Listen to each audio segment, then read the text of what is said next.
Hello అండి, hi, నమస్తే. ఇప్పుడు మనం గుత్తి బీరకాయ ఎలా చేసుకుందామో ఒకసారి చూద్దాము. ఎప్పుడు ఒకేలా కాకుండా కొద్దిగా వెరైటీగా ఎలా చేద్దామో ఒకసారి చూద్దాం.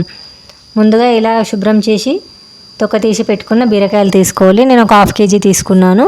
వీటిని ఇలా మధ్యలో కట్ చేసుకోవాలి. మనం గుత్తి వంకాయలకు ఎలా కట్ చేసుకుంటామో అలా కట్ చేసుకొని పక్కన పెట్టేసుకొని ఇప్పుడు వీటికి ఏమేమి కావాలో ఒకసారి చూసుకుందాం. పల్లీలు, నువ్వులు, కొద్దిగా ధనియాలు, కొబ్బరి పొడి, ఇవన్నీ తీసుకోవాలండి. ఇలా పల్లీలు వేసుకొని సిమ్లో పెట్టుకొని వేపుకుందాము. ఇప్పుడు కొద్దిగా నువ్వులు వేసుకొని ఇలా వేపుకుందాము. సిమ్లో పెట్టి వేపుకోవాలండి, అయితే బాగా వేగుతాయి మనకి. వీటిని బాగా వేపుకుందాము. వేపుకొని పక్కన తీసుకుందాము. ఇప్పుడు ఆ తర్వాత కొద్దిగా ధనియాలు, 1 టీ స్పూన్ జీలకర్ర, 1 ఇలాచి, 2 లవంగాలు వేసుకొని ఇలా వేపుకుందాము.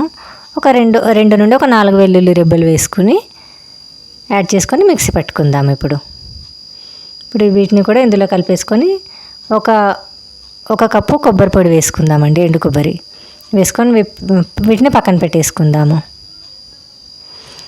ఇప్పుడు పోపుకి ఏమేమి కావాలో ఒకసారి చూసుకుందాము. పైన ఆయిల్ పెట్టుకొని 1 టీ స్పూన్ జీలకర్ర, 1 టీ స్పూన్ ఆవాలు, 1 ఉల్లిపాయ వేసుకొని ఇలా దూరగా వేపుకుందాము వేగేంతవరకు. 1 రెమ్మ కరివేపాకు, కొద్దిగా అల్లం వెల్లుల్లి పేస్ట్, కొత్తిమీర వేసుకొని ఇలా దూరగా వేపుకుందాము వేగేంతవరకు. ఇప్పుడు కట్ చేసి పెట్టుకున్న బీరకాయ ముక్కలు వేసుకొని సిమ్లో పెట్టుకొని ఫ్రై చేసుకుందాం. ఇవి బాగా మగ్గేంతవరకు ఫ్రై చేసుకుందాం. దీనిపైన ఇలా మూత పెట్టేసి ఒక 5 minutes వదిలేద్దాం. ఇవి బాగా కుక్ అయిన తర్వాత తీసి ఇంకోసారి కలిపి చూద్దాం. ఇందులో ఒక 1/2 టీ స్పూన్ పసుపు, 1 teaspoon salt, 1.5 teaspoon కారం, 1.5 టీ స్పూన్ కారం వేసుకొని ఇప్పుడు కలుపుకుందామండి. వీటిని ఇలానే కలుపుతూ ఉందాం. ఇవి మగ్గేంత వరకు బాగా కలుపుదాము. కలిపేసి ఇలా పైన మూత పెట్టేసి వదిలేద్దాము ఒక 5 minutes. మధ్య మధ్యలో ఇలా కలుపుతూ ఉండాలి.